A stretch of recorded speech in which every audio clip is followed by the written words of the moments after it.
सभी सुनने वालों को मेरा सादर प्रणाम। अष्टविंशो अध्याय अर्थात 28वां अध्याय। शांताकारं भुजगशयनं पद्मनाभं सुरेशं विश्वाधारं गगनसदृशं मेघवर्णं शुभांगं लक्ष्मीकान्तं कमलनयनं योगिभिर्ध्यानगम्यं वन्दे विष्णु भवभयहरं सर्वलोकैकनाथम। श्री नारायण बोले, चित्रगुप्त धर्मराज के वचन को सुनकर अपने योद्धाओं से बोले, यह कदर्य प्रथम बहुत समय तक अत्यंत लोभ से ग्रस्त हुआ, बाद चोरी करना शुरू किया। इसलिए यह प्रथम प्रेत शरीर को प्राप्त कर बाद वानर शरीर में जाए, तब हम इसको बहुत सी नरक यातना देंगे। हे भट्ट लोग, धर्मराज ग्रह में यही क्रम श्रेष्ठ है।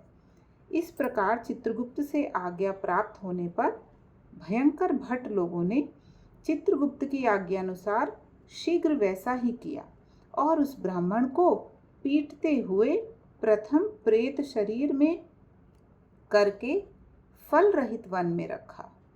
वह ब्राह्मण प्रेत योनि को प्राप्त कर उस निर्जन गहन वन में क्षुधा तृषा से अत्यंत व्याकुल होकर भ्रमण करने लगा। प्रेत योनि में होने वाले दुख भोग कर बाद फलों के चोरी करने से होने वाली वानर योनि को गया। सुंदर शीतल जल और छाया फल पुष्प से युक्त जम्बू खंड के मनोहर सुंदर कालंजर पर्वत पर, वहां इंद्र से बनाया हुआ उत्तम कुंड है। मानसरोवर के समान पवित्र सत्पुरुषों से सेवित पापों का नाश करने वाला, देवताओं को भी दुर्लभ मृग तीर्थ नाम से प्रसिद्ध था, जिसमें श्राद्ध करने से पितर लोग सद्गति को चले जाते हैं। वहां पर देवता लोग दैत्यों के भय से मृग होकर निरंतर निर्भय स्नान करने लगते हैं। इसलिए विद्वान लोग उस कुंड को मृग तीर्थ कहते हैं। मनुष्य शरीर को प्राप्त यह ब्राह्मण वहां पर फूलों के चोरी करने के पाप से प्रथम वानर शरीर को प्राप्त हुआ। नारद मुनि बोले, त्रैलोक्य को पवित्र करने वाले रमणीय मृग तीर्थ में पाप कोटि से युक्त वह दुष्ट वानर कैसे वास करता हुआ? हे तपोधन, मेरे मन के संदेह को काटो, क्योंकि आपके समान गुरुजनों का अपने शिष्यों के विषय में कभी भी गोप्य नहीं है। सूत जी बोले, हे विप्रलोक, इस प्रकार नारद मुनि से प्रेरित होने पर अत्यंत प्रसन्न तपोनिधि नारायण भगवान नारद मुनि का सत्कार करते हुए बोले, कोई चित्रकुंडल नाम का महान वैश्य था। पतिव्रत धर्म में परायण तारका नाम की उस वैश्य की स्त्री थी। उन दोनों ने भक्ति से पवित्र श्री पुरुषोत्तम मास का व्रत किया। जब पुरुषोत्तम मास का व्रत करते उन दोनों का श्री पुरुषोत्तम मास बीत गया, अंत वाले दिन के आने पर स्त्री के साथ हर्ष से युक्त श्रद्धा पूर्वक चित्रकुंडल ने उद्यापन किया। पुरुषोत्तम के उद्यापन विधि करने के लिए वेद और वेदांग को जानने वाले गुणी स्त्री सहित ब्राह्मणों को बुलाया। हे नारद, वहां पर धन के लोभ से कदरे भी आया। उद्यापन विधि के पूर्ण होने पर चित्रकुंडल ने बहुत बड़े दानों से उन सपत्नी ब्राह्मणों को प्रसन्न किया। उन समस्त ब्राह्मणों के प्रसन्न होने पर भूयसी दक्षिणा को दिया।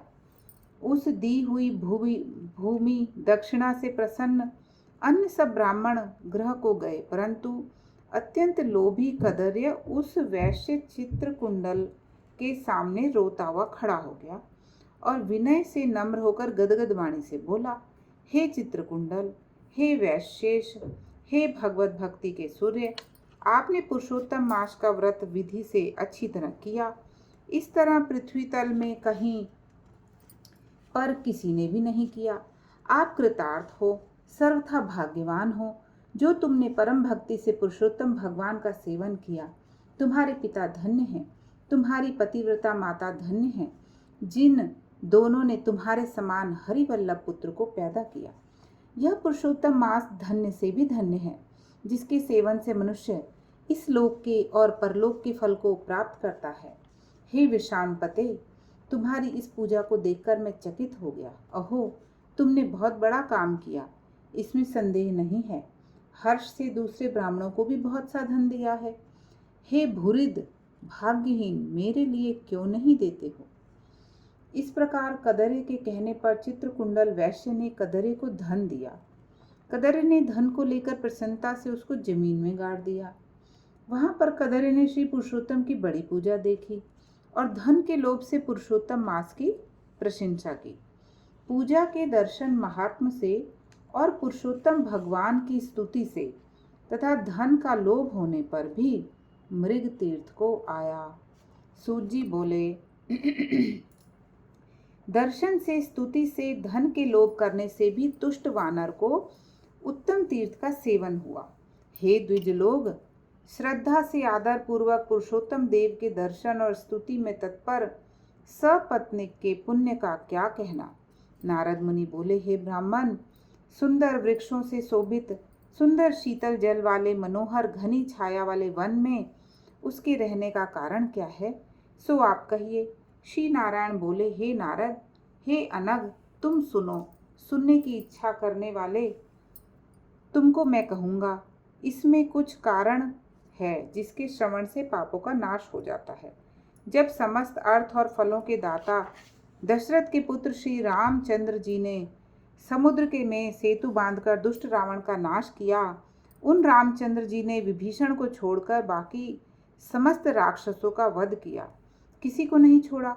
बाद अग्नि में परीक्षा कर सीता को ग्रहण किया। ब्रह्मा, शंकर, इंद्र आदि देवता रावण के वध से प्रसन्न होकर बोले कि हे राम, तुम वर मांगो। ऐसा कहने पर भक्तों को अभय करने वाले रामचंद्र बोले, हे देवता लोग, यदि इस समय वरदान देना है तो सुनो। यहाँ पर राक्षसों से सूर वानर मारे गए हैं, उनको हमारी आज्ञा से अमृत वृष्टि कर शीघ्र ही जिला दो। तथास्तु कहकर ब्रह्मा, शंकर, इंद्र आदि देवताओं ने अमृत की वृष्टि करके वानरों को जीवित कर दिया। तदंतर वे जयशाली समस्त वानर जीवित हो गए और चीरकाल तक शयन कर उठे हुए के समान देखने में आए। बाद रामचंद्र चारों तरफ बैठे हुए समस्त वानरों के साथ पुष्पक विमान पर सवार होकर प्रसन्न मुख कमल वाले सपत्नीक रामचंद्र जी बोले, हे सुग्रीव, हे हनुमान, हे तारात्मज, हे जाम्बवान, वानरों के साथ आप लोगों ने मित्र का समस्त कार्य किया। आप लोग उन वानरों को आज्ञा दो, जिससे यहाँ से आप लोगों की आज्ञा पाकर वानर अपनी अपनी इच्छानुसार जंगल को जाएं। हमारे ये दीर्घजीवी वानर जहाँ जहाँ वास करें, वहाँ के वृक्ष पुष्प फलों से युक्त हो जाएं। नदी मीठे जल वाली हो, शीतल जल वाले सुंदर तालाब हों, इनको कोई भी मना नहीं करे। हमारी आज्ञा से समस्त वानर जाएं। इसलिए रामचंद्र के प्रभाव से वहाँ जहाँ वानर जाति के लोग वास करते हैं, वहाँ वन में मीठे जल वाली नदी और सुंदर तालाब होते हैं। पुष्प पत्र से युक्त सुंदर फल वाले बहुत से वृक्ष हैं, परंतु अदृष्ट होने वाले पूर्व जन्म के सुख दुख जहाँ जहाँ प्राणी निवास करता है, वहाँ वहाँ अवश्य जाते हैं, क्योंकि बिना भोगे कभी भी कर्म का नाश नहीं होता। ऐसी वेदों की आज्ञा है। श्री नारायण बोले, फिर वहाँ पर ये लालची वानर पर्वत के समान बढ़ता हुआ भूख प्यास से युक्त पीड़ित वन में विचरने लगा। उसके मुख में पित्त के प्रकोप से पीड़ा उत्पन्न हुई, जो उसका जन्म रोग था। जिस पीड़ा से मुख के घावों से दिन रात रुधिर बहा करता है। अत्यंत पीड़ा के कारण कुछ भी भोजन नहीं कर सकता था और वह वानर चंचलतावश वृक्षों में से उत्तम फलों को तोड़कर मुख के पास ले जाकर बहुत से फलों को जमीन पर गिरा दिया करता था। वह वानर पीड़ा के कारण कहीं भी एक स्थान पर बैठने में असमर्थ था। एक वृक्ष से दूसरे वृक्ष पर जाता हुआ मृत्यु को सुख देने वाला मानने लगा। किसी समय पृथ्वी पर गिरा पड़ा और अत्यंत दुखित हो विलाप करने लगा। शरीर के टूट जाने से जलहीन मछली के समान तड़पता हुआ रोदन करने लगा। शिथिल शरीर वाला, गलित मुख वाला वह वानर भूख प्यास से पीड़ित हो गया। उसके समस्त दांत मुख रोग से पीड़ित होकर गिर गए पूर्व जन्म के कृत पाप से इस तरह दुख को प्राप्त हुआ। इस प्रकार नित्य प्रति निराहार रहते हुए वानर को दैव योग से श्री पुरुषोत्तम मास आया। उस पुरुषोत्तम मास में भी उसी प्रकार शीत वात आदि से पीड़ित रहा। किसी समय बहुल पक्ष में गहन वन में विचरण करता हुआ प्यासा वानर कुंड के पास पहुंचने पर भी जलपान करने को समर्थ नहीं हुआ।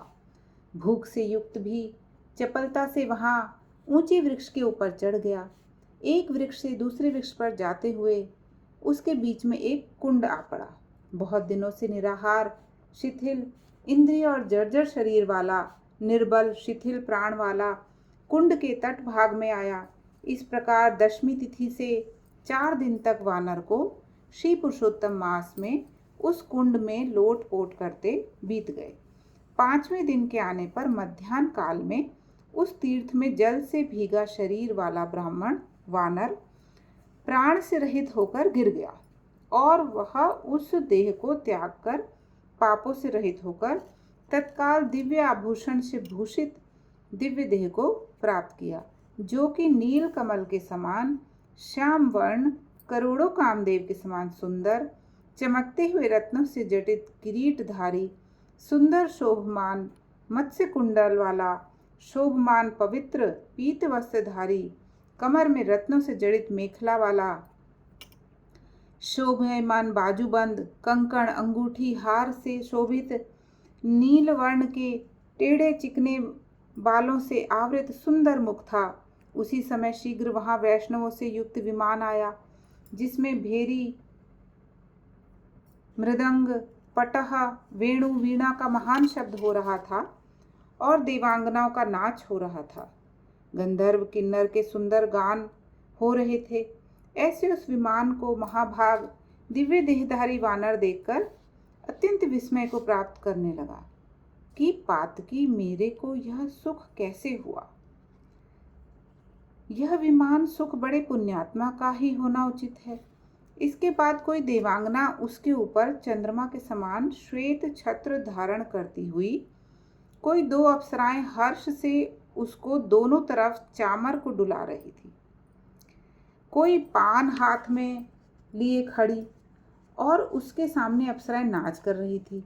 कोई गंगा जल से भरी हुई झारी को लिए खड़ी थी। कोई उसके सामने खड़ी गाने बजाने में तत्पर है। इस प्रकार उस वैभव को देखकर चित्र में बने हुए के समान निश्चल हो गया। यह क्या है? मुझ दुष्ट पातकी को किस पुण्य से यह सब प्राप्त हुआ? मेरा कुछ भी पुण्य नहीं जिसमें मैं हरि भगवान के परम पद को जाऊं। श्री नारायण बोले। इस प्रकार तर्क करते हुए कदरे ने सुख का बहुत बड़ा खजाना दिव्य विमान को सामने देखकर आश्चर्य किया। बाद हरिभटों ने उस कदर्य का हार्दिक अभिप्राय जानकर उसके सामने विनय पूर्वक हाथ जोड़कर उसके चरणों में नमस्कार कर वानर शरीर को त्यागे हुए उस कदर्य को सुंदर वचन कहा। इति श्री वृद्धनारदे पुराणे पुरुषोत्तम मास महात्म्ये श्री नारायण नारद संवादे कदर्योपाख्याने कपि जन्मनि विमानागमनम नामाष्टविंशो अध्यायः। जय जय नारायण नारायण हरि हरि, स्वामी नारायण नारायण हरि हरि। तेरी लीला प्रभु है न्यारी न्यारी, हरि हरि। तूने संकट टारे भारी भारी, हरि हरि। जय जय नारायण नारायण हरि हरि, स्वामी नारायण नारायण हरि हरि। बोले श्री नारायण भगवान की जय।